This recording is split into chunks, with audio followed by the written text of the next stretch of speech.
welcome to another episode of Ran Out of Tail. And I'm your host, Joe Zer Jr. And with me is my co-host, Zach Donathan. How's it going tonight, Zach? Hey guys, pretty good. Just chilling. Trying to share this the video. I was typing too long. Yeah, I was sharing it. It's like, I have diff grease on my fingers, so my touch screen doesn't work that well. I've been working on the Losi NASCAR. Oh I never thought wow! those, I never thought those words would come out of my mouth ever. But here we are. I don't know, man. It's the reason I picked one up is there's a little RC club very close to my house. It is just gonna run them on Monday nights, and I figure I'll do them every other Monday because we do this every other Monday. And yeah, so I bought that Losi NASCAR, I don't know, a month ago. It's one of those signed Cletus McFarland ones. And it's like, yeah, whatever. Makes no difference to me whatsoever. But I got a good deal on it. And it was brand new. So I went out and I raced it on the second. And then on the third, I spent 9 hours rebuilding the car. They come pre-built. Yeah, that's why it took so much longer. I had to take it apart. I took every screw out of that car. First off, I watched the Murph Dog video on it on YouTube. Murph Dog, if you don't know, he's like one of the oval gurus, and he's always has like a pink or a yellow mohawk. Pretty decent dude from what I can tell. So I watched his videos like 20 minutes long. I suggest if you have a Losi NASCAR to watch it. And then there were a couple of things like my buddies John and Jake are like, so the dog bones are captured into the outdrives, okay? Mhm. The problem with that is the dog bone pins are too long and they bind up like crazy. So you have to grind those down as well. And then another thing that they don't tell you in the video, because it's like, yeah, you'll figure this out when you're going through the car. Every screw in that car, I don't know how it's not stripped. I don't know if they're giving the sweatshop workers steroids, but dude, like I had the clutch. I have one of the green Hitachi drivers. Mm-hmm. Take it apart. I had the clutch all the way up, and it like when the driver first went, and then loosened it. Wow. Yeah, especially in the top deck. Like, as you know, as a touring car driver, if you have a top deck that's cranked down too much, you're creating a massive bind. Mm-hmm. Yeah, you So, can tweak the car. big time. Especially. So I went through the car and then I went and ran it at the bar last Monday. They actually canceled today because in Minnesota we're dealing with a pretty gnarly heat wave right now. I think the whole country is.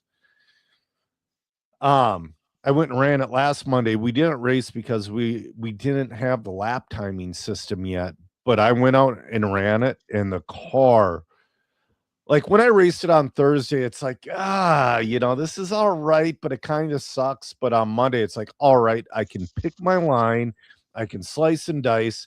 I don't have to worry about being perfect. So, but what I'm working on now is that front diff was screwed up out of the factory, like on the diff cup on the bottom side, it was like binding. Like I had a really hard bind in it, just the outdrive going into the diff cup. Mm-hmm. So I sat there with an X-Acto and I sat and I slowly just shaved like this most microscopic, just trying to find that burr or whatever. Mm-hmm. And then it's like, all right, I got it good. But then as I drove it last Monday, it tightened up and kept on going. Mm. So right now I'm replacing the front diff in it. Yeah, so I mean, but other than that, man, that Lowe's NASCAR stuff, it's pretty fun. It is. But when you're, especially when you're not taking it seriously, like a good example on um, Thursday night on the 2nd, I was upside down in no man's land where a marshal couldn't get to me. We were running mid 5-second laps. For Mhm. me, that was a 14-second lap, and I missed a bump to the A. I Mm. honestly wasn't mad. It's like, you know, it's like it took them 9 seconds to get to me. So be it, you know. That's nice, though. Yeah, It's nice to race. Like that's how I feel when I run like the Micro B. yeah, Like, all right, I didn't win. I'm 6 laps down because they'll do um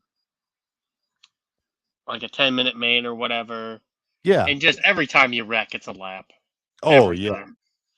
So you touch the pipe and it's open wheel, so you flip over, yep, you know. So exactly.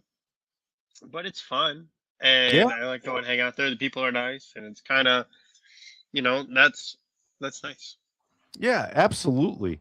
And that's the biggest thing too. It's like I went out and it's almost like instead of going to the track just for racing and hanging out with your friends is kind of a cool side thing. Now with the NASCAR, you're going to hang out with your friends and the racing is kind of the side thing. Hmm. You know, it's like, "Oh, hey, I'm up. Okay, whatever." And you Yeah. go and Oh, did I sauce the tires? Okay, let me do that real quick. yeah. Actually, with the pavement, we don't sauce. Huh. That's nice. But it's not because it's not allowed. I mean, I'm sure it's not allowed. But what I've learned is when the parking lots are a little bit rougher and it's not nice asphalt sauce actually hurts. Mm. So, Hmm. but speaking of, man, so then again, I talked to you a couple weeks ago about touring car tires Hmm. because taking parking lot racing too seriously again. For my reflex, I'm looking for touring car tires for the little 14 scale reflex. That's really popular in Europe. And I actually bought a top deck with a motor cam for my car and Joe 3's car. Not even for the top deck. That's not the main reason I got it. The motor cam that comes in the car, it's a stupid tooth notch thing where you got to spin the motor to get a mesh, Mm. and you're never going to get the mesh. I got this top deck from a dude in France that makes the motor slide back and forth like normal. Mm. So, um, but in also though in Europe on the 14 scales, they're using touring car tires on the pavement. So I was talking to you about sauce because I think sauce in that case would help. So did you try the touring car tires on Not your yet. reflex? That's gonna be on. Let me see here. The next parking lot race is the 26 at Hub Hobby in Little Canada. Mm. And it sounds like I have a lot of time to get this stuff done, but unfortunately I don't because so last week we last Saturday, because I've been racing a lot. I've been racing 1 to 2 times a week, which is it's silly for me. I haven't raced in 1 to 2 months. I know. Well, but it's like, hey, that's the cool thing about the NASCAR. It's like, hey, they're racing here on a Thursday. I got the time. Yeah, I'll go race NASCAR on a Thursday. Or they're racing here on a Monday. And it's like, it's only a couple hour program. Hmm. Uh, but last week we raced at Southern Minnesota Raceway in Blooming Prairie for 1/5 scale. That was a calamity for qualifying for me. I'm a big time whiner when it's way too hot. I mean, I didn't whine too much when I was there, but I felt hungover all day yesterday from the heat, Mm. from the day prior. And I drank plenty of fluids and all that, and it was just hot and there was no breeze. It sucked. How do you handle jujitsu? There's usually a fan going. If there's a breeze, I'm fine. Actually, yesterday I went and they actually had the AC on. I was shocked. Taylor checking in. How's it going? He's driving home from the RC Academy. Is that the one who was doing LCRC Yeah. with Ciccarello? Yep. Yeah. Taylor is from the Slow is Fast podcast, if I'm not correct, or if I'm correct. I believe so. They get all the big guests. We should get the big, but I like episode, like I like having a guest now and again, but I like episodes like this to where I got a list of really random things to talk about, and it's just fun shooting the We shit. try to keep these less than 3 hours. Yeah. Because this is insane, and you wouldn't even like it. I could go on for 90 minutes about parking lot racing, but we're not going to do that, even though it's a lot of fun. It's a lot. It's fun because I'm not just out there kicking everybody's teeth in. You know what I mean? There are guys faster than me there, and there are guys that are competitive with me there. It's not just me going and putting people laps down. It's just a different venue. That's all it is. There's medium there. Yeah, exactly. Well, I get a couple wins, but they're earned. Yeah. All right. But and again, the last time I took third in mini because I made an insanely terrible tire choice, but who cares? But I was talking about fifth scale. So I practice with my truck and it's good. Park it, and I'm like, I'm gonna do the center diff before the races start, which has nothing to do why I didn't finish the first round. So I do the first. We start the first round, and I'm doing well. I crash on the first lap, but after that, I'm picking it up, and I'm getting on a pretty good pace. And then all of a sudden, like when I land, I thought my throttle servo was broken because it felt like the throttle was taking like seconds to pick up from my inputs. And I'm like, oh crap. Okay, throttle servo, whatever. I was preparing mentally in my head to do that. Well, it turns out that my manifold that my carb attaches to loosened up just a little bit to allow just a little bit of an air leak. So I get that fix, go out for round number 2. And I'm warming up, truck's warming up okay. I pull around to start the race. Race director calls my name, and I go down the straightaway, and my truck's acting like it's running out of gas. It's like, crap. So I do 2 laps, and my truck's way wrong with everything I do. And I'm like, well, I pull in, and I just start screwing with needles. Like, something's wrong with this thing. And in this, I just totally lose my tune. Well, I figured it out while I'm just looking the truck over. There's a kill switch button. It shuts the engine off. That was pushed 3/4 of the way in. So every time I went over a bump, it basically was shutting itself off and then hit another bump and turning itself back on.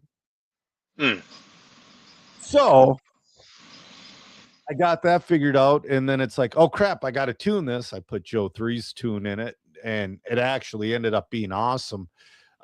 Battled for the win in the main, but starting from dead last, I couldn't make it happen. My buddy Tony put on one hell of a race, but I'm excited for the RC compound next week. Mike Fuller, that's where we're racing on Saturday the 18th. The RC compound in Dallas Center, Iowa. Mike Fuller, right now, I saw on his Facebook page, he's building a massive booter in the middle of the track. So that's Is that Caden and Mason's father? yes. So that's going to be a fun one. I talked to Mike. I'm probably going to be running like 7/8 of the program on Saturday. That's So, okay. yeah. As long as you don't have these silly things happen again. Yeah, no, I'm going to turn over the truck on Friday afternoon, and I'm going to make the manifold. It wasn't loose to like you could barely see it. Okay, usually when a manifold goes loose, Yeah, it's really floppy. It's really floppy. This one you could barely see the whole, like the manifold, the carb, and the air filter assembly. You could barely see it flex. I got half of a turn on one of the screws. That's how it wasn't like loose. So, but yeah, I'm gonna double check that again now because now it's in my head. But I'm gonna turn the truck over. I'm gonna make it as bulletproof as humanly possible for Saturday, and hopefully I just put it down and run. Yeah, Taylor's saying he's got a few more Slow as Fast RC podcasts dropping soon with big guests. Yeah. Jeremy's saying if I don't like the heat, I better hold on for Saturday. No kidding. Yeah, Taylor, thanks for listening. Jacob Schweisberger checking in. They got a sorry, I'm tired.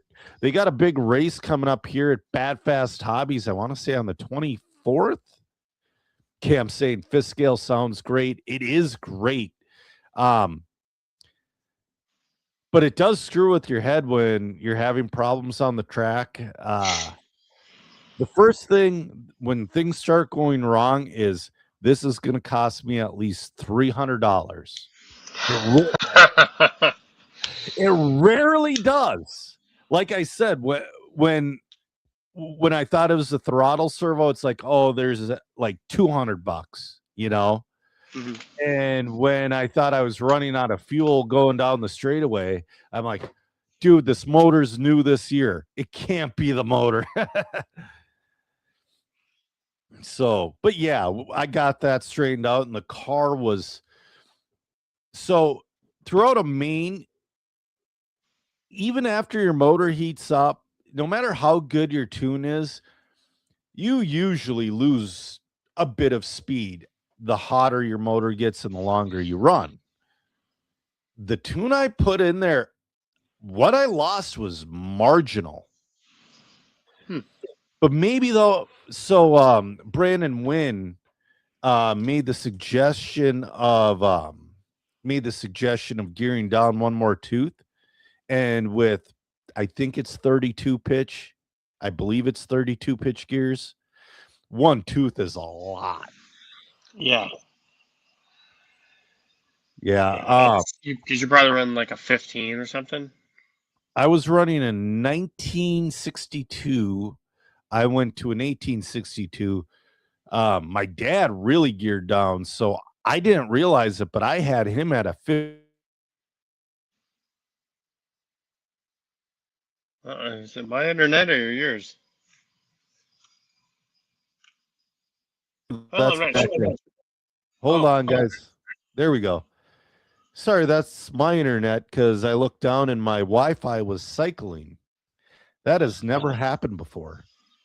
So, anyways, my dad really geared down because he was at a 1958, and then we brought him to a 62-18, and that really freaking made a big difference for that guy. He's like, it's hard to drive now. I'm like, yeah, but it's good. Because yeah, well, like at Southern is a good example. In different parts of the track, you have to drive the truck way different. So where people on the big jumps, they're trying to carry as much speed as humanly possible and clear the jumps and over clear the jumps. That's incorrect. You need to square up and roll into the throttle. That's the way you clear them every time. But then there's parts in the track you got to rip the guts out of that truck. So some parts you're driving really, really soft, and other parts of the track you're driving as hard as you can. So it's hard to go back and forth. Sounds fun. It is fun. So yeah, that's been my racing, man. Parking lots in Fiskale, and then the compound this weekend. I'm excited, and we're doing I want to say I'm doing NASCAR on Thursday too in Brooklyn Park. Bro, so much racing. That's great. I know, but the parking lot, I don't even set up a pit table at the parking lot races. Like Beth is going to come with me to the Brooklyn Park race. And we sit at the tailgate of my truck and charge packs, and if it breaks, I go home. It's no big deal. That sounds nice. Yeah, it's not. Another thing. So I didn't do the stats because I didn't have time to do the stats. So I've been receiving not an extreme, an okay amount of blowback from the Fly Sky guys from the last episode. It's wild how people have chosen a team like that. Really? That's what's wild. Like that's the whole country right now. Everyone's choosing teams. It's Android, Apple. It's Fly Sky, Sandlot. I know. It's just it's a little aggravating. Well, there's guys, and I don't mention names because a lot of the people were disagreeing respectfully, which fucking right on, you know. I love people disagreeing without flinging shit out of their diapers. You know what I mean? Yeah, you get to have an adult conversation. Yes. And like my buddy John, he loves Fly Sky. He's always loved Fly Sky. And he says, yes, make it unpopular again so it becomes cheap again. Is it expensive? I thought it was still pretty cheap.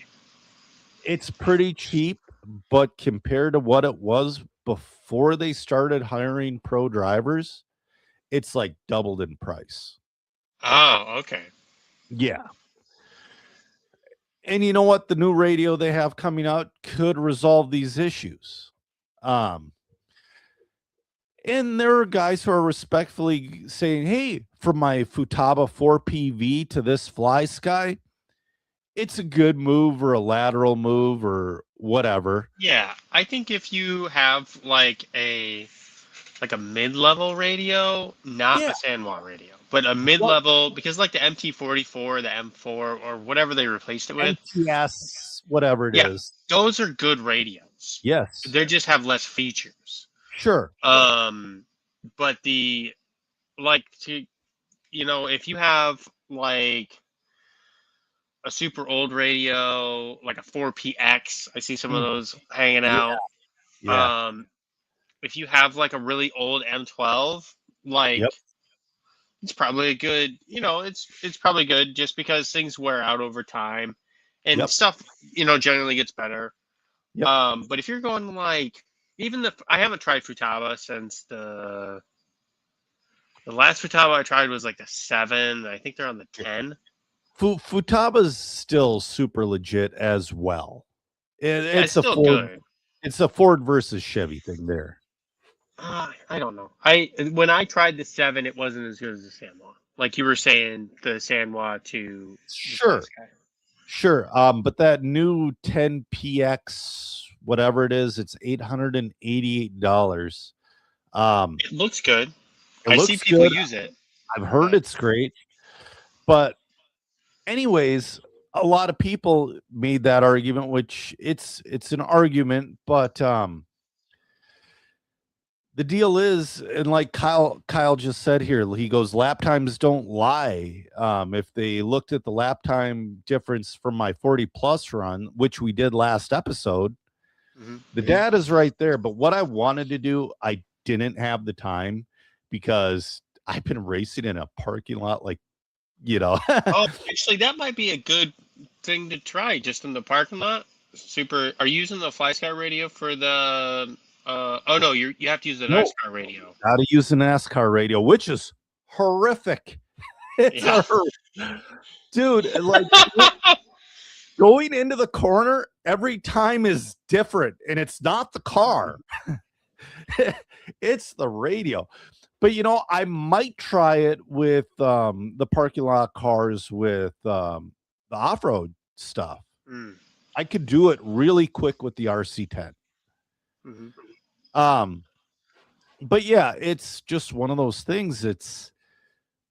I wanted to make the data from the pros who switched, because people's timelines get messed up in their head, which that happens to me as well. And I'm like, oh, that was 2 years ago. It felt like 10, that type of thing.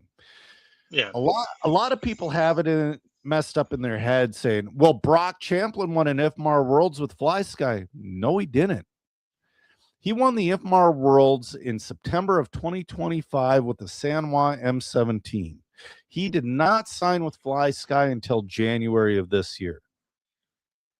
He's won a couple races, but I can say I don't think he's been as dominant. You know what I mean? Yeah, especially when you get to, because modified is so crazy now, especially on like carpet. It's like you need every little millisecond. Like yes. if you can get another millisecond or like 10 milliseconds, that's a lot. Yep. But and again though, that's like dude, it's I guarantee he doesn't turn the feeling down on his Sanwa, because if you've ever messed with that. Mm-hmm. I bet he runs his stuff at 8.4 volts too. I guarantee he does. I guarantee everybody does. But again though, 2 years ago when Mayfield switched, that's also when he went from racing from third to first. Now he's racing from fifth to third. And I chalk that up to age. I thought really so did. Too. But now that I've done what I've done, and I'm just so if everybody in the world raced, I would be exactly in the middle. You know what I mean? I do. If let's say there's 20,000 people in the world that race, I would be between 9,999 and 10,001. I would be just Mayfield is a top 10 in the world racer. To somebody who can actually feel, I felt it. Now imagine somebody who's a legitimate pro with expertise that I can never begin to comprehend. Now imagine what they've lost. Maybe, but we don't know that they're getting the same product that you got. And that's also, they could also be at this point running the new radio or maybe a new receiver or this or that and the other, because oh man, they're silly with their stuff. Anyways, keep going. Sorry, I mean to interrupt. That's all right. Well, you could also think maybe you got a bad radio. Like, I thought that as well, but I did, like I said, my buddy Doug goes, hey, turn the receiver to 2-channel fast and put it on race mode, which I've never had to do with the radio in my life. And that made it significantly better. It did. You could still have just a slow radio. Sure. There you go. Well, Jeremy Dre says he's still on the DX3R. Dude, I love the DX3R until that M12 came out. And then it's like, I got the M12, and then all of a sudden I'm turning in 6 feet too early for the corners. Matt Del Judas says, I felt the difference from Spectrum to San Juan. And you know what? I don't know what Dakota was on before Fly Sky. San Juan. Yeah, so Dakota's felt that difference as well. Because I want to say Dakota ran the DX5R. I want to say is all the way up through that. I don't know. I don't remember. He tried. I think he had like 2 years on San Juan because he had like the last year at TLR. Yep. And I think the first year at X-Ray was on San That Juan. sounds right. That sounds right. And that's when it's like, well, Dakota is one of the hard guys to tell because he changed tire companies this year. Yeah, I don't think that's actually hurting him, to be honest. Matt's saying the difference from Spectrum to San Juan was 0.3 faster all around per lap. That's a lot, dude. We talked last episode how much we would spend for a consistent 3 to 4 tenths per lap. 1/10. Give me 1/10. Here's $1,000. I don't, dude. What I would have killed for an extra. I had the fastest truck on the track by 1/2 tenth last Saturday. Mm-hmm. What I would have killed for an extra 10th here or there. Yeah. I mean, and that's what we're doing. We're when we're at home on our workbench, wrenching on our stuff, we're trying to find that 1/10 of a tenth. Because when you get there, when you get to the level you're gonna be at, everybody has the top of their level. When you're at the top of your level, whatever it may be, you're looking for just the slivers. Find that little sliver. Maybe get me to the bottom of that next level. Yeah. And then Matt found, you know what? I bet Matt. So in 2020, was it 2023 or 2024 at the Christmas Classic where you had a Spectrum? Because it seemed like this year you were way effing faster. Yeah. He had the new Spectrum, the 24 for a while. That IXR, whatever. Yeah, he had that during the 24, and he liked it a lot better than the previous Spectrum radio. Oh yeah, yeah. And yeah, since he switched, it's been like before. I would say like I would be consistently faster than Matt. Like not to be rude, but like he wasn't really a contender. Like if you're 0.3 off a lap, you're not a contender. Right. Well, you're not racing for the lead. Now I'm behind him. Like he was like maybe 0.2 a lap behind me. Now he's like at least a 10th faster. Yeah. And he's getting to the track all the time. Matt really picked it up this last year. He's doing great. Yes. But there you go.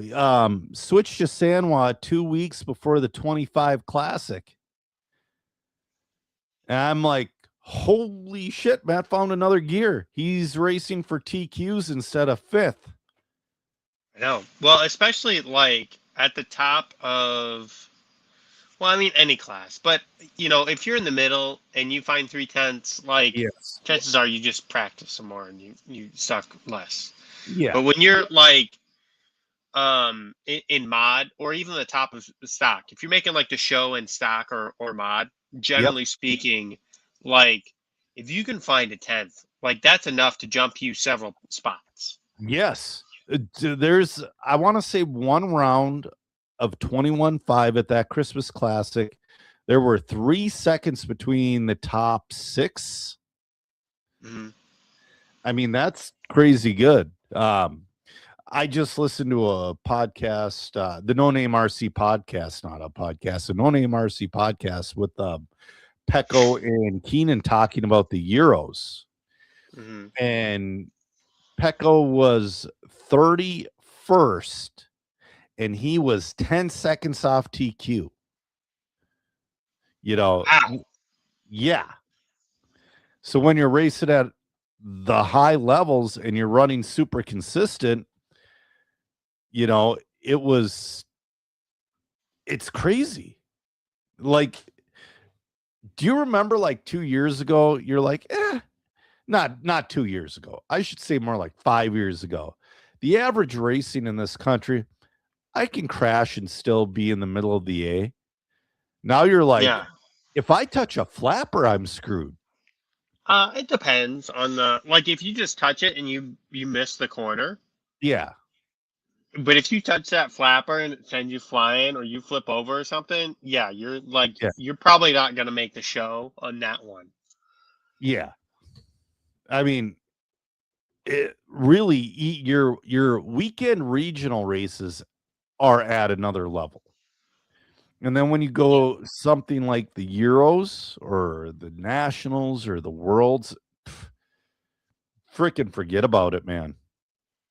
Dude, I know. I'm really looking forward so I'm going to the Nitro World in Texas. I wish I could go.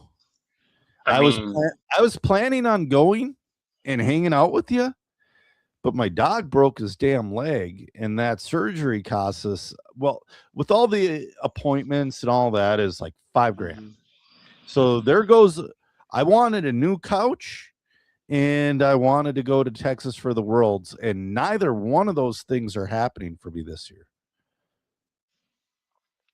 well, I think the Worlds are coming to A-Scale Electric Worlds are coming to the US next year. Okay. Billy Kelly puts up a good point. He goes, radios are complicated. You really can't try them out. You just have to pick one and hope. Learning how to tune has a bigger effect. Billy's correct. So I had the rare opportunity, like I said, that Kyle let me try his. We had one class where we did not conflict, and he copied his buggy model over because he's got some fancy shit going on in that. Not fancy. It was stuff I was doing at that point when, But it's just how he likes the radio setup. Yeah. Right. He just copied his channel over to a blank channel. And not many people have that same opportunity that I had. And that's a really good point. And it's like, $1,000 to try a radio. Like, yeah. It's not like a set of tires that's, like $100 or something. Yeah. And then even if they kind of suck, you're like, well, I bet they work at this thing, or like, I'll just use them in practice. Yeah. They're not as good as my, whatever tires, but like, I'll learn the layout on these and then I'll switch to the good tires and it'll be okay. 100%. Yeah. It is you tough. need to get money out of it. Yeah. Yeah. Well, and then you use it and it's like, if you barely use it, like if you use it for a day, it's 75%. Yes. But if like for a year, it's almost 50%. Yes. Bentley goes, I seen 2 Fly Sky triggers break this weekend. Dude, you're giving me I broke one last year. Yeah. It was just I had a Tuesday night club race. It meant nothing.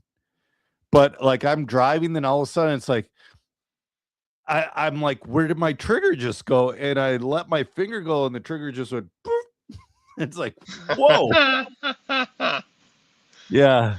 Mike Winders checking in. Hey, Mike. Yeah, Matt has a point. It helps to have a group of guys to practice with all the time, like Brad Johnson and Bussy. Dude, that is huge.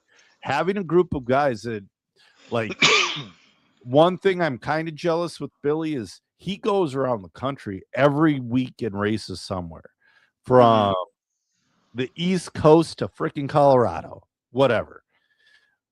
But it pushes you to be better. It pushes you to be better. But if you're going somewhere every week, you're not racing with the same guys.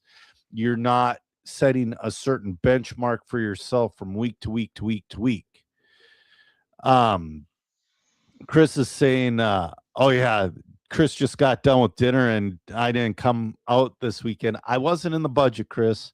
I would have loved to have worked the state line race with you guys, but dude, it looked like you guys had an awesome time. But you know what, Chris? I was able to stay home and club race the fifth scale, so I had a blast. Uh, Chad says you have to adjust the stop point on the fly sky to prevent that. Actually, I made a well, my dad made a backstop on my trigger so it would stop happening. Jordan likes his Sanwa. Bentley's wondering, will you be at Wicked Weekend, Zach? Oh yeah, I'll be there. I'll be there on Thursday night evening. Yeah, and I'll Thursday, also be at Sunday? yeah, I'll probably leave mid Sunday to get back home at a decent time because it's like 6.5 hours. Yeah. And then I'll also be at the Idlewild race series this weekend. And then I'll be at the Roar 8 scale regionals at River City Raceway on the 8th. And on the 15th/16th, I will make an appearance at Hoosier for their big oval race. I forgot the name of that. And August 2nd, I finally get to go racing. Nice. Yeah. Chris is saying you need the Grays trigger for the fly sky. I don't need anything that, like I said last episode, that radio's like, dude, I'm glad I did not have my M17 on Saturday because it was so dusty. Like I felt like Pigpen walking around. Oh my God. But like when we were walking through the grass area, it was so dusty. We had the clouds poofing up. So, Jordan, no, he's not going to be at Hoosier. He's going to be at the Hoosier Hobbyplex in Louisville. We have a Hoosier here. Yeah. We have a tri-oval here in Minnesota called Hoosier in Kellogg, Minnesota. Oh. I've only been there once, but I'll tell you what, that is my favorite oval track. Why is it called Hoosier? It's in Minnesota. Because we have Hoosier tires here. Well, we have Hoosier Tire North. Hoosier Tire is from Indiana. It's Hoosiers are the Indiana thing. Hoosier Tires, the Hoosier Tire North is legitimately in my backyard. I kind of get pissed off that some of these full-scale racers don't call me up and have a beer because Hoosier Tire North is next door to the brewery that I go to all the time. Huh. Yeah, but the guy, like normally I get pissed off when a race program takes forever, but this guy sits there between rounds and just massages the surface, and it is great. If I were still racing oval, it would be a place I would make it a point to go to more often. Jordan's even farther north than me. Jordan's like, I want to say near North Dakota somewhere, and he's coming down to get there from my place. You actually cross over into Wisconsin a little bit and then come back over to Minnesota. So anyways, so I was talking about the local club over by me getting a lap timing system for the parking lot NASCAR, and where we go on Thursday nights has the same it takes Jordan 6.5 hours. Chris is saying I would have had fun racing at Cheese City. Chris, I don't have little cars anymore, only fifth scales. Well, and I look forward to seeing you there and racing with you again. Yeah. So my question for you, Zach, and with there being viable alternatives on the market, has MyLaps priced themselves out of the market? I mean, how much is a new transponder now? $175. What? Yes. And it's going to go Are up. you sure? It's $125 right now. 2-lap hybrid is $175 on A-Main Hobbies. You are correct. I was looking at the three wire. The 3-wire used to be like $100. Yeah. I know. That's pretty pricey. I don't know, because you have like even the MRT transponders Yep.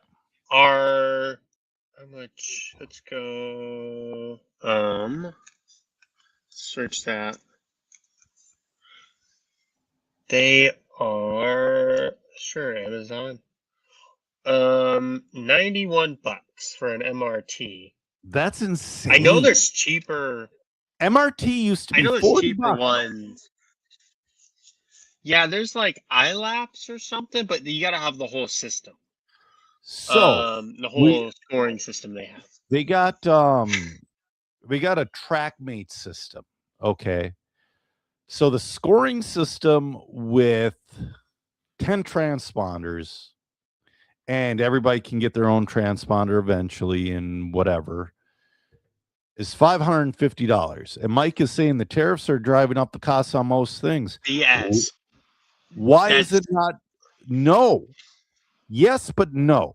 Yeah, it's not. It's some of it, but not all. It's Garmin. Garmin bought MyLapse. People forget that.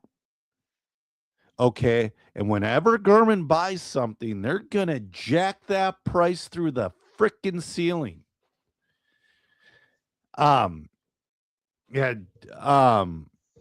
So you can get the TrackMate system. So that's the infrared system. Okay. And TrackMate, what transponders do they use? Infrared. You got to get, they're like $30. Okay. Yeah, I've got a $24 one here.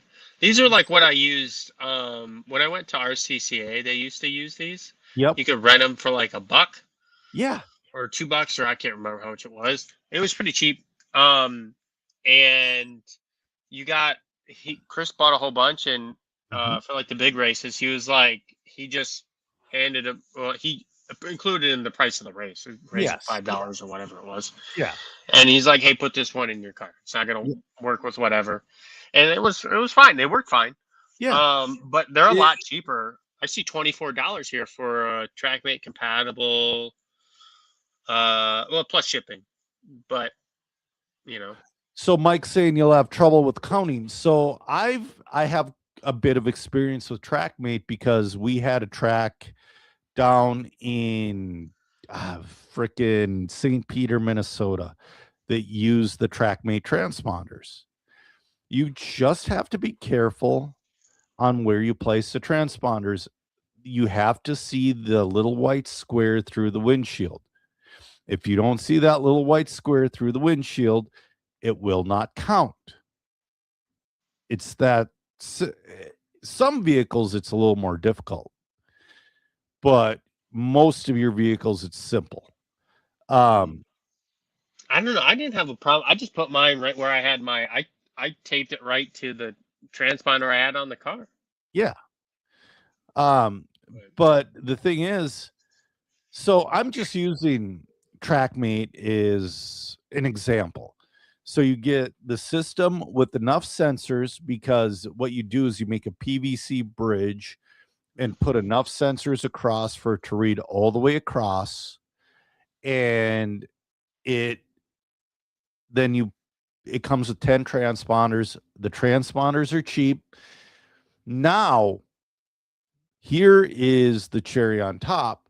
Lifetime has an option for different, so Lifetime, most people don't even look at the options. People are like, MyLapse, that's what everybody uses.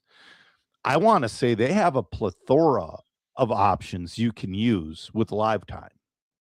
So you have the best scoring software you can use with TrackMate, or I want to say you can use it with EasyLapse too. So EasyLapse is what they use in 128 scale racing. That's a whole different thing in of itself. Yeah. I mean, those transponders are $30, $25. Yeah. But and there's some Kyosho receivers that integrate the transponder in the receiver. I've seen some of those. Yeah, $25 for those. I mean, honestly, I kind of like. I don't know. I feel like the MyLapse does a great job, It does, and and it's it's dummy proof. mostly flawless. Yeah. That's the thing. You don't have to place it a certain place, but it's a huge cost and commitment.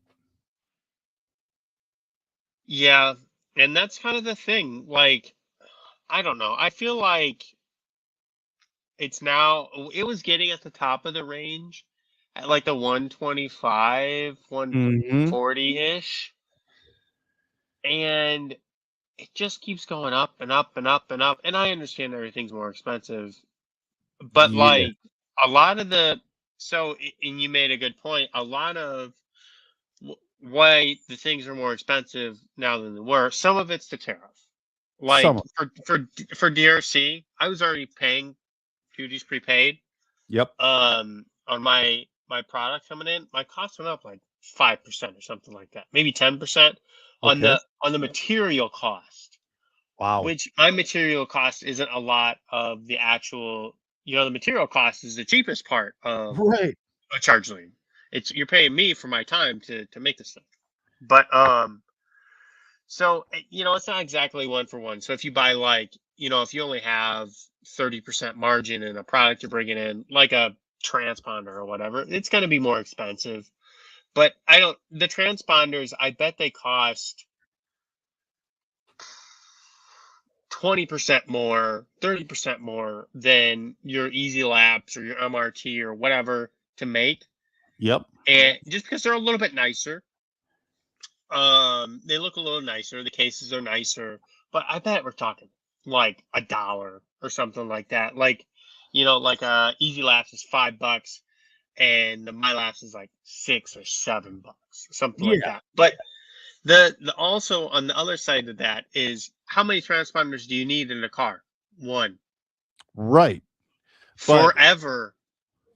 now you're dealing with this has been happening more and more. I still have my original AMB transponder I bought in like 2003 for $45. 2003, 2004. And the wires on that thing are awesome. It seems like over the years, Notch has a business fixing them. Notch Johnson. Mhm. The wires right at the inside of the case break, and it's been getting worse and worse and worse. Yeah, so what they should do is um like if you look at any cord in most cords that go plug Yes. into an outlet, they have this flexible. I was gonna hold it up, but it's gonna ruin the focus on the camera, and then I gotta unplug it. Anyway, they have this flexible piece after to help mitigate that. The Yep. same thing with like your cell phone cable. Like eventually it'll break, but like most of the time it's because you got your phone on you're holding it like this with the Yeah. cable on the bottom.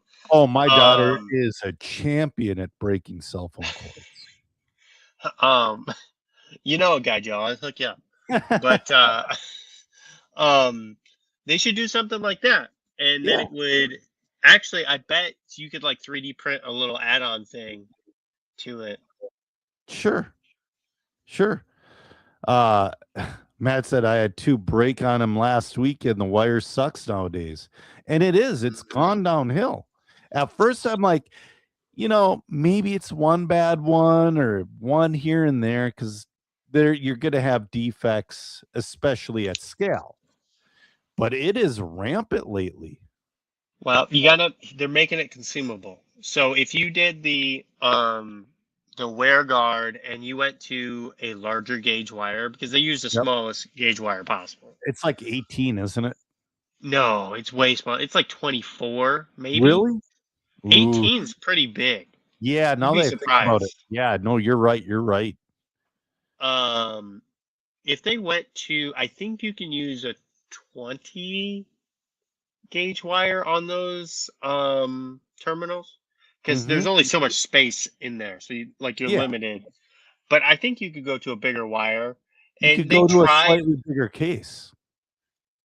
Yeah, well, no, because you have the limiting factor is the receiver connection. Nope. Yep, I get what you mean. Yep. Yeah, so that's the thing.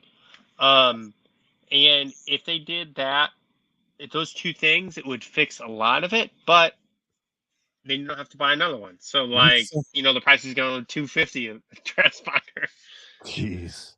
or No, you're something. right. All right. Have a good night, Matt. Matt's checking out here. I'll be right back, Joe. Yeah. Yeah, I don't know. I was just having that thought about transponders when, like, this is a small group of 10 guys that race at a local bar.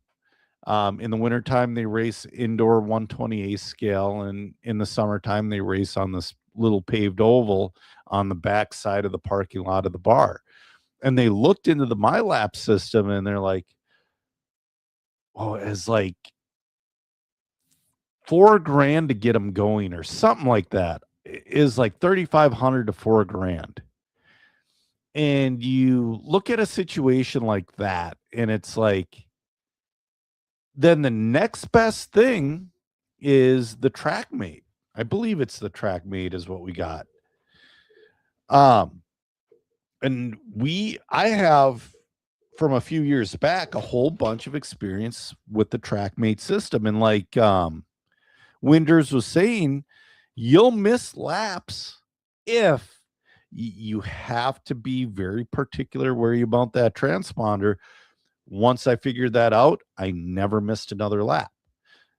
Guys with slashes and stuff like that, it was a problem, taller bodies and all that stuff. Matt's saying the Road Rash guys had the system for sale. They did, Matt. They ended up selling it. Jeremy's like, it's the old Robotronic system. It kind of is, but it actually works just fine in the sunlight. So yeah, like I was saying, I don't like going on these long tangents, but it's like there's options out there. You know what? It doesn't have to be what it is. Oh yeah, RC1 sold theirs too. Sold their MyLaps. I was gonna say Sky RC just came out with the lap counting system. Look, Sky RC is great for cheap stuff. Okay? Yep. If you want anything quality, Yep. They don't make it. Like realistically, they just don't care about like the tolerances or the quality of things. Sure. But what about a lap counting system? You know what I mean? I don't know. Like, does it matter? Well, like, was it you I was talking to about the height gauge and you gave me the link? But yeah. So it's not a Sky RC gauge because, like you said, it's not as accurate. Well, yeah. So if you look at the Sky RC, it has a tolerance of like 0.3 millimeters, which That's is way too too much. Way too much. Let me look here. So, Brian Fraley's saying, I think they've gone to a lower quality wire where their coating seems harder. Could be 100%. They use a PVC coating. Okay. Well, the PVC coating. So the reason the PVC coating is actually more durable than the silicone coating. Makes the wire more durable. Sure. But yeah. So it has. Oh, geez, where it was it's like 0.3. I don't remember, but so there's other digital ride height gauges out there for the same price. Yep. The one I use is from, I think it's Super G. Okay. Yeah, you sent me a link. I don't have it up though. So I'm looking at the next thing we're going to talk about. Here, well, I'll share this real quick. Okay, I'll put it up. You guys can see. Share screen. It's working. Sorry, I'm slow at it. No, you're fine. So if you just Google Super G digital ride height gauge. Yep. This is the one I use. It's So you can calibrate it, which is what it's showing here. I use 2 droop blocks like it does in this picture. Sure. But it's 0.01 millimeters every time. Like it's always within 0.01 millimeters, which is ridiculous. That's really nice. So that it is matters worth more. getting. What's that? That is worth getting. Yeah, and it goes up to 29 millimeters. So that's I don't know. That'll work for a scale buggy. You'll never from that works Oh no, here's from 30. Oh. Yeah, that works from, so it says from mini Z up to 110 scale. 29 millimeters works up to A scale buggy, and I think Truggy's a little bit taller, but so this thing works great. You can recalibrate it all the time. It's also fun to flip the little thing, but I'm sure that'll wear it out. And it's $2 cheaper than the Sky RC one. And you know what? Sky RC doesn't need any more money. So. No. So I don't know why I got a hair up my ass the other day, and I've been seeing ads for this Formula E mini racing, and and we all have these thoughts when we see things on the internet, and it's like, oh my God, I would just destroy everybody here. And I just started saying it. I'm like, under their posts, I'm like, I would destroy everybody who is racing in this. Nope. It wouldn't be a problem. But it's a really cool concept. It is. So they're like racing on a go-kart track or something? They're racing on a go-kart track, and they go around the world. I think that's a great idea to use a go-kart track to race RC cars. Because, we have a really cool... the problem with that is, like, the go-kart tracks aren't super flat. Right. Because they don't need to be. The cars have a little bit of suspension. Right. So I haven't heard back yet, but I filled out my pilot admission form. And it tells you, because they're like, well, if you're talking so much, fill out your pilot admission. And it's like, okay. Yeah, absolutely. Because the kid who won the last round, his interview was, I play with the little car in the park every now and again, but this is taking it to a whole nother level. I'm like, dude, and I want to say the last race was in the US. Oh, that's funny. Chris is saying he was on camera all weekend and he didn't see me. But this is also FPV. Now, I have a little bit of an advantage with this to where a lot of people don't. Because you have your rig, right? Yes, my iRacing rig. Yeah. So the race cars, it's like, has your daughter watched a show called Zerby Derby? No. It's a show about RC cars that sit and interact and whatever. And they're just generic RC cars like this. But I was asking questions that they wouldn't answer. I'm like, well, can I build the car? Can I go through the car? There's rally and drift, and what they call off-road isn't off-road. It's like rock crawling. Oh. But yeah, I will I'll race it. I want to say the next round might be in the Middle East somewhere. I don't care. I want to do it. I mean, it looks like it looks like fun. It does. So, yeah, I'm waiting to hear back. Because I don't think that it's meant for you. Like, it's but like, they're promoting imagine it. Go ahead. They are, but like, you are a pro RC car racer, and you know what you're looking at and what you're looking for, and like you can tell when stuff's not right. Right. Like when you go to a go-kart track and you rent a cart for a while, Like, that cart might suck. And it's just like the best it can be, but it sucks. The frame's tweaked. The engine is on its last leg. Yep. It's got a bind. The bearings haven't ever been cleaned and oiled or greased or whatever. Yep. The tires are worn out.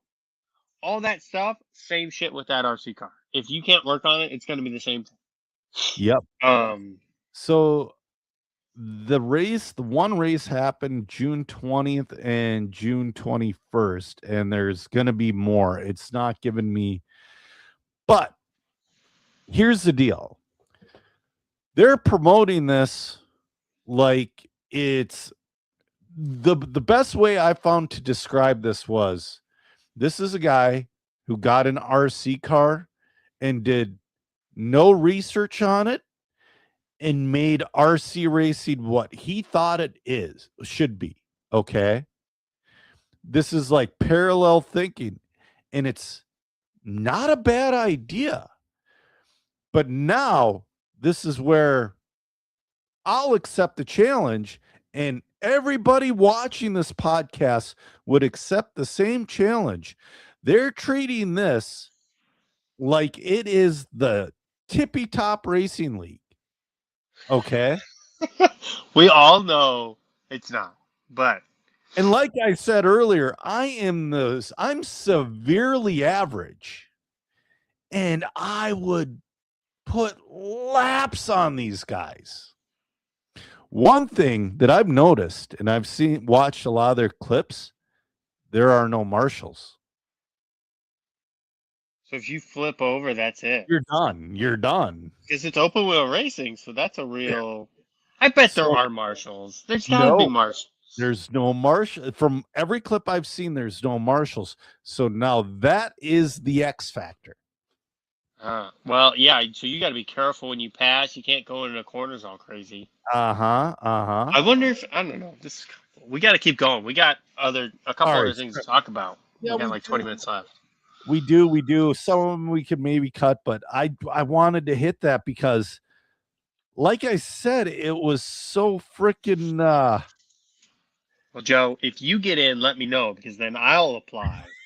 Not really. I don't have time for that. No, you should. I should. I just don't have time. Like, I literally don't. I can't go to the track 10 minutes from my house. Sure. Yeah, I got it. Tyler Jones, and I did send Tyler a message on Facebook. Tyler Jones is out at WIRC. His post for some reason got like flagged on Facebook, and they took it down, and he just didn't put it back up. He says he's just gonna run a VRP sponsored car from here on out. I know what it is. I don't know if I'm supposed to say it, so I'm not going to say it, but I'm excited for that man because it's a good freaking car, and it's what I would personally, if I could choose any car, it's the car I would choose. Let me guess. I have an idea. Okay. I think it's the Mugen. Nope, not even close. Well, there's only like two. I would consider like the Mugen,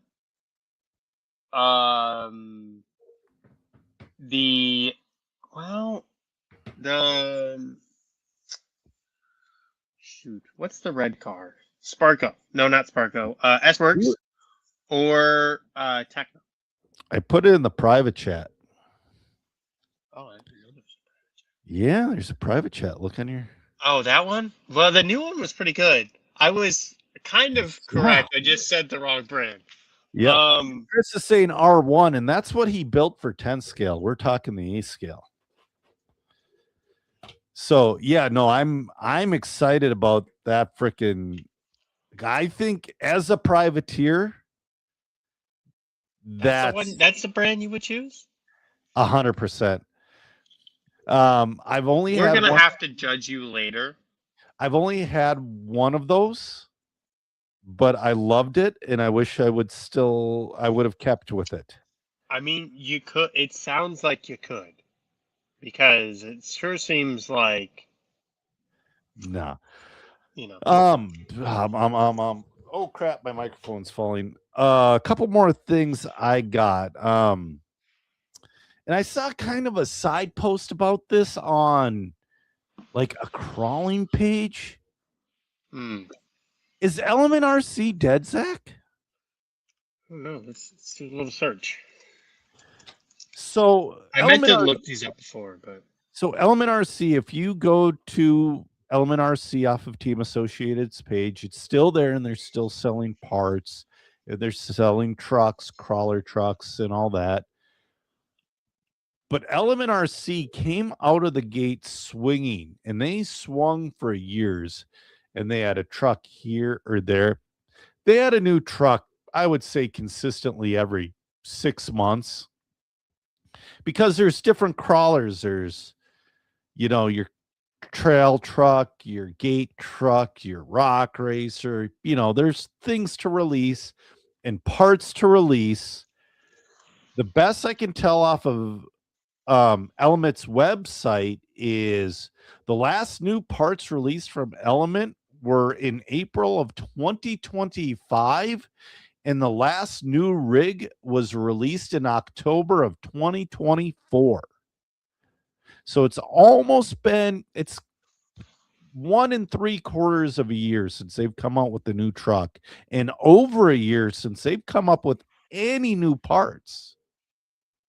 I'm looking at their Facebook page and their posts. I mean, they're posting every day or twice a day, and well, that's good. Have like 9 likes and a share. This one's got 22 likes, 5 comments and a share. This one's got 5 likes. See, like I didn't look at their Facebook page. I would expect a lot more. Like, this one's got 75 likes, 52 comments, and 3 shares, which is a decent for, kind of a niche brand. But like, this one guy comments on every post. Yeah. Like, this one's got 10 likes, 1 comment, and a share, and I bet it's that guy. Yep. It's not. No. It's a different guy. But yeah, so it's probably, but honestly, I didn't care about it to begin with because it's like not even a racing brand. Like, so you can like kind of, I guess, compete, not a competition brand. So we had a teammate for a while, Chris Wilkerson. Yep. He started in carpet oval, and then transitioned to rock crawling because I don't know. He liked rock crawling. He was telling me all about it, and the rigs are super cool. And he did that competitively for like 2 years. And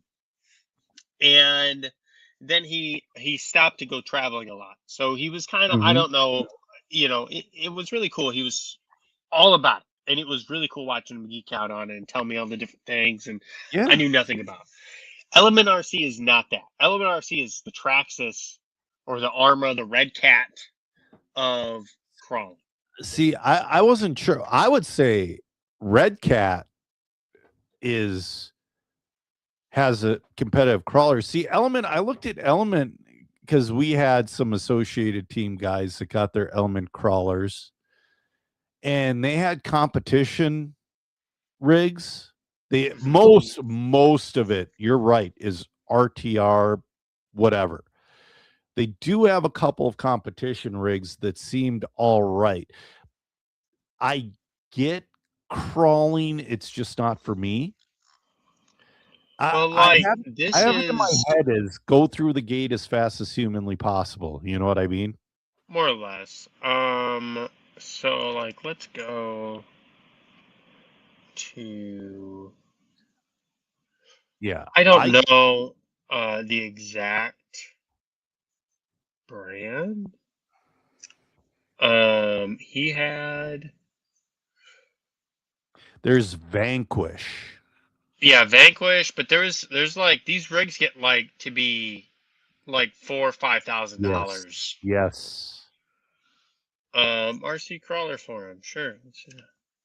Yeah, and they're legitimate. They can almost like hang off of your wall, like just by the tires, almost. Like they're pretty ridiculous. But yeah, that's what because Team Associated has come out with the trail truck themselves, but it was not released under the Element brand. They came out with the whatever classic, and it's a RC10 trail truck or whatever the heck they called it. But it was not under the Element brand. Yeah. I'm trying to. Axial has some stuff, but like you look at Axial their. used to be the be all end all. I don't know. Yeah, I don't really care that much about it. Like I said, it's not like even the competition stuff is so. Yep. There's so many facets to RC that yeah, I just can't. I can't do all of them. Like I'm struggling with just getting up to speed with surface right, competitive stuff. Like right. you know, like 8 scale, 10 scale, 12 scale, like and all the different facets. I'm struggling to keep up with that, let alone we go into crawling, boats, planes. Like there's just no time. Yep. Ron says he has a CR12. That's a Team Associated, though, Ron. We're talking Element is Team Associated, but they work as separate brands. And that's what I kind of noticed that, and the CR12 actually came out before the entire Element brand.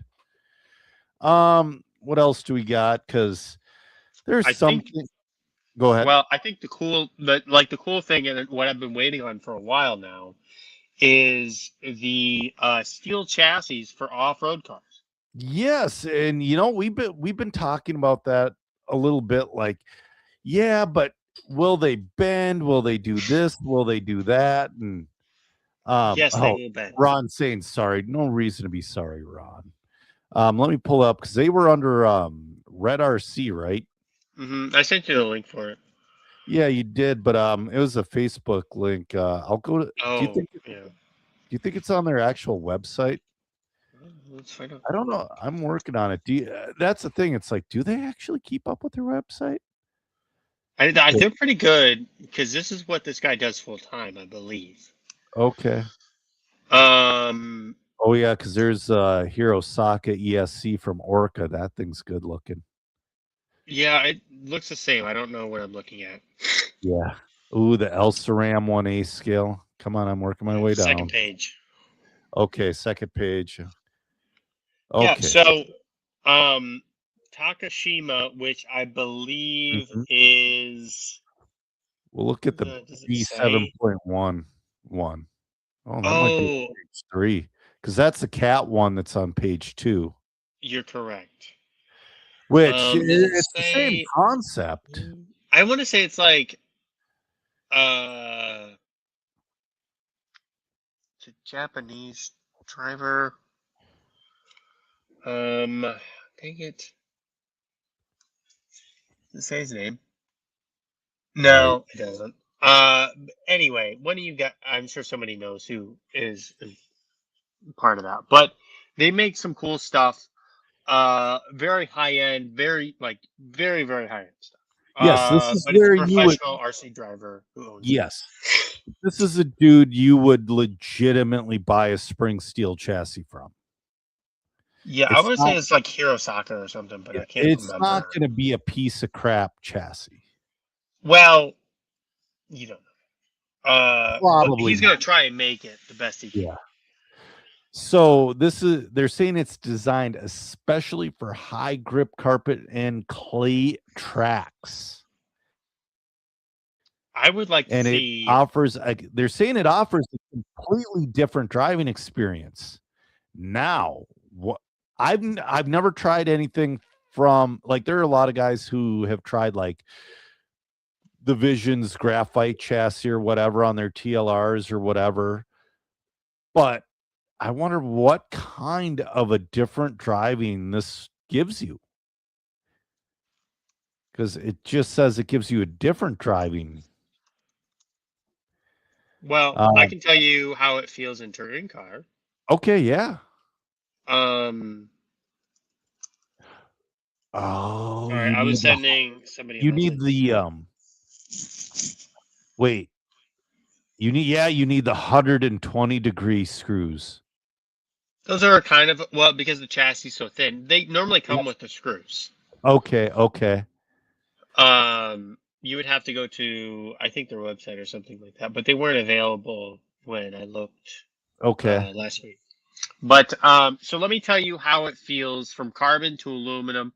I didn't do this test with aluminum to steel because again, it's like trying a radio out. It's a lot of work. Yes. To change the chassis. So how it feels aluminum to steel on carpet is you have more predictability.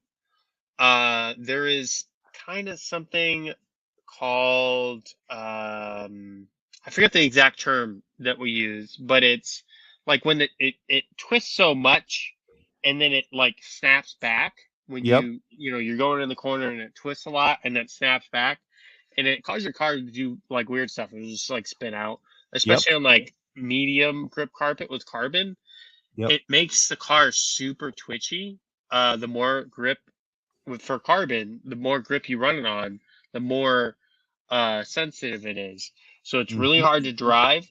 It is faster if you can hang on to it up to a point. When you start getting to a lot of grip, you need an aluminum chassis or a steel chassis, titanium chassis, even a metal chassis to absorb some of that grip and take it away out of the car.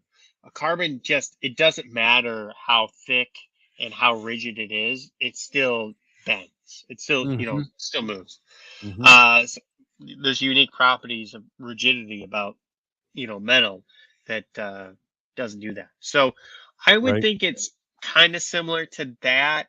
Mainly, I think more so than the handling characteristics of the chassis compared to like carbon to steel or carbon to aluminum is the weight difference.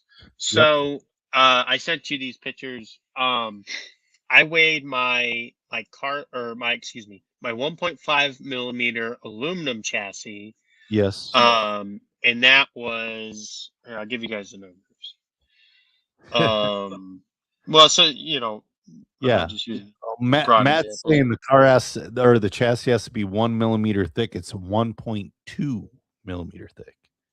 She's thin.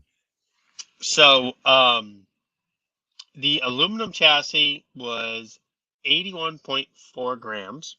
The steel chassis, so aluminum 1.15 was 81.4. The steel 1.2 was 158.6. So almost double the weight. So, and I noticed that there's not holes for your ESC weight and your servo weight. Like, there is. Oh, for the screws? No, for this. So you can't put it because you're going to, I don't know what a stock B7.1 chassis weighs, but this one weighs 166 grams. Is it on, which I would assume is heavy. That's crazy because the touring car chassis are. Well, if you think about it, though, I want to say a B7 chassis has to be 2.2, 2.5 around there. Matt's saying 124 grams. Okay. So Matt's saying X-Ray has one for the XB2. Yeah, they just came out with that one for the XB2. And then this same guy, like we said, came out with one for the Schumacher 4-wheel. So how much does that weigh? 166. I have a hard time believing it. Which still isn't enough, I don't think. You know what? 40 grams is substantial. Well, I still need. So 40 grams is a tick more than my ESC weight. Okay. I want to say my ESC weight's like 30 or 36. I still need my 16 at the servo plate, but it still has the cutout. Yeah, I was going to say it still has the cutout.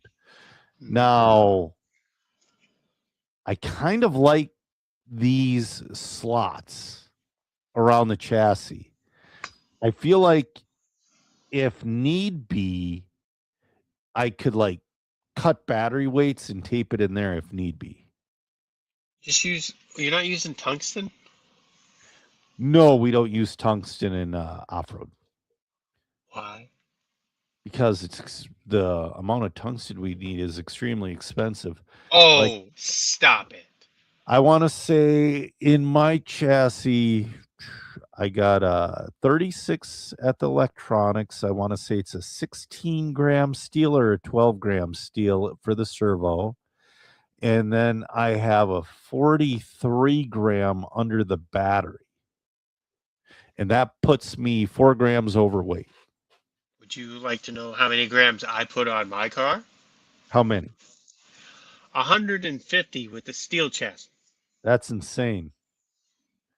So, no, I mean, the Pinewood Derby weights, there's different companies that make them. Yep. Well, so they are $26 for a okay, set. that's not bad. I'm sitting here thinking of other tungstens. Tungsten, it can get fairly expensive. And those 120 degree screws, I know, are fairly expensive as well. Yeah, but they're not. Yes, but no. Like it's just a screw. Yeah. It's because there's not a lot of them made. I tell you what was kind of neat and what you might like with this is they have tungsten putty. Yeah, no, I use that on the Pinewood Derby cars. Yeah, I was we thinking. used it on the 12 scales too. Mm-hmm. I used it. Go ahead. Sorry. So when before it was cool to put weight in your chassis. Yep. I ran for Gizmo. And Christian had came out with a car, aluminum flex car, with holes in the chassis, which was kind of newish at the time. And so I ran 2-way tape on the top. Yep. And taped my electronics in, and then on the bottom I jammed tungsten putty in the car. Yep. So with the 12 scale, that's one thing we did was with the CRCs when they used to have a crap ton of extra holes that were very unnecessary in the bottom of the chassis. We filled those up with tungsten putty. Mm-hmm. Now they make them for the weights. Yeah. No, that chassis is cool. I want to try it. I'm a little bit worried about wrecking it. I too get a door jam. Well, yeah, that's true. Door jam fixes everything. I mean, the thing that it's like, yeah, I see touring car guys use it every day. The only thing that you don't have the third dimension. Well, you're not supposed to have the third dimension in on-road racing. You know what I mean? Like I would be comfortable. Even I haven't driven a touring car in years. I would be 100% comfortable putting a spring steel chassis on a 25.5 car and being okay. I can't be seeing these right. Hold on. What?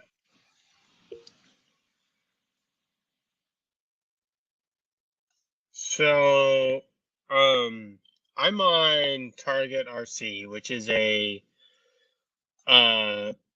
more of a nitro A main, if you will. Yep. And they have the Takashima D13 product. So it's $23 for a chassis. Is that HB, the D13? I don't remember. Yeah, I think so. Yep. That's crazy. You need to buy a screw set, but it's $23. Yeah. For the Screws are no. Okay. This is they have it labeled incorrectly. Okay. So Oh, the screw set is $23. The chassis are 130-ish. that They makes just more don't sense. have screw set at the end of it. They have it's so it says um Takashima D13 1.1 1.2 spring steel chassis for Awesomatics 800 RR. Mm. And when you click on it, it's a picture of the screws, and then when you scroll down, it's telling you about the product itself, not it's not a chassis. They just don't have it labeled correctly. See, that's Anyway, probably never fumbled anybody up before. I do a lot of research on the internet Yeah. as a keyboard warrior, and I think it's You know problematic. what keyboard warriors I'm tired of? Guys who charge Z batteries at live voltage. And then Joe, when I say, hey, you shouldn't do that, and I'm not a young man, but I'm not a damn boomer. When your selfie is you looking down with your quadruple chin at your phone like this, you need to shut the fuck up. Your time on this earth is over. I'm serious. Dude, first off, if you ever want to be taken seriously in this world, do not look down for your Facebook selfie. Okay. Do you know hold on. Let's exclude that for a second. Do you know my Facebook selfie? What I use for Facebook? No. It's a picture of my dog wearing yeah, right on. Hold on, he's wearing princess sunglasses. Yeah. Right on. That's a good photo. But seriously, there's this douchebag looking down. His selfie is him looking down at his phone with that. So I'm serious, and if I see red things, people's drop. One of those losers. Okay. And he's like, "You have no idea what you're talking about, and you shouldn't talk." I'm like, "Wow, you're really? The cheapest batteries from Amazon, and you're stuffing them full of voltage." If you get I'm surprised they make it to 4.2 per cell. Me too. After a while, when they start out new, I'm sure they're fine. So, but receiver packs, I try to do 421 a cell because it ends up being 420. They don't make it to that 421. It makes it to the 4205. It takes my transmitter battery. So I have the M17. So I use I use the ProTech 1S battery. I charge my battery probably every 6 months. I don't race that much, in case you guys don't know. I charge my radio twice every 2 weeks. Sorry. It takes 3 hours to charge this battery because it is balancing at 0.2 amps for 90% of that. And like we talked about teeny MyLapse wires before, these batteries have teeny wires that if you try to pump voltage into it, they're like, what are you doing to me? Yeah. So if you guys don't know, if the wire or the connector gets warm, turn the amperage down. So like 4 amps max for most of these little connectors. Yeah, no, that's because these guys are doing they're doing their speed runs and having fun, and it just came across my page. I'm like, you shouldn't do that. And if you do that, have a bottle of dish soap with you to put out the fire when it will inevitably start. So, and these guys. Oh, go ahead. So I have typed out innumerable, too many to count, posts. Yeah. And then I have just deleted them. Yeah, and that has saved me so much. I've got it's like writing a letter and burning it. It's wonderful. You should try it. Just don't post it. I do that so much. Like here on Amazon, you can get two 2SZ batteries that are 50C for $35. Wait, what milliamps? 5200, 7.4 volt. There's specifics. It's not a live e-pack. That's a ridiculous price. $15 for two, or $35 for two of them. They show two in the picture, and usually when they show two in the picture, it comes with two in the pack. Because the cheapest, like the cheapest good battery, well, the best batteries on the market are the SMC packs, but they're also the cheapest because Danny doesn't mess with the whole racing thing. These aren't good batteries, and that was my point. I know, but they're like, if you go to a Reedy battery, they're like gonna be $100 each for 5,600. Yeah. So even if you get one battery for 35, it's still cheap. You shouldn't be charging them to 8. What were they doing? 870 something. Something like that. 835. Yeah. Oh, 435, but it's 8.7. Yes. And it's like, and then they're arguing about it. Like, did I tell you how the battery manufacturers work? I'm sure I've said it before. I just don't know if I told you. They say it's Livy and it's the same bag that's in the other battery. No, well, yes, but no. So for like the quality of the cells. Yep. So how that works is you have, I believe there's 4 levels for most manufacturers. Yep. So you have bottom of the barrel, which is probably what Z is, and they're the cheapest. They're the most abundant. Somebody's got to use these batteries. I got Z batteries for the Mini. They're perfect. They're not bad batteries. They're just not good batteries. Like they'll do their job. I don't treat them like they're safe batteries either. I don't treat any batteries like they're safe batteries. That's a good point. I expect every one of them to catch fire at some point. I just don't treat them that way. I expect the worst and hope for the best, and I'm never disappointed. Yeah. So you have your super cheap ones, and you have your medium ones, and then you have your best ones. And the best ones are generally like what R1. What Trinity used to be. No, I know I've told the story before too. I tell it again. Okay. But, so what I was told from people, I can't name names, but just know it's legit. Okay. I know it sounds not, but I can't out the guy, guys. But what Trinity used to do is the team guys would get the top tier batteries. Oh yeah. So Trinity would buy a batch of top tier batteries for their team. Yep. And then they would buy the mid-grade batteries for everyone else because they're cheaper. Since the beginning of time, Zach, that's what they've done. So, and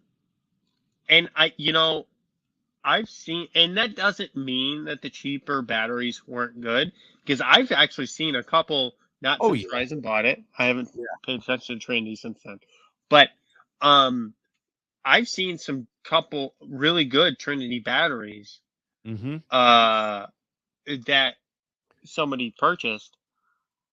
Very few and far between, not all of them. But so how that works is if you think of like a bell curve, right? Yep. So picture a bell, if you will, or even a pyramid is fine. Yep. The top of it, the middle of that, or the point, is going to be the very best batteries, right? Yep. And you're going to have some of those in that medium batch. Yeah. Just because they're producing them. I don't understand the manufacturing of LiPo batteries enough to tell you what makes a good battery from a cheap battery. I'm sure the materials, that there's some testing involved. Like, I'm sure there's some stuff.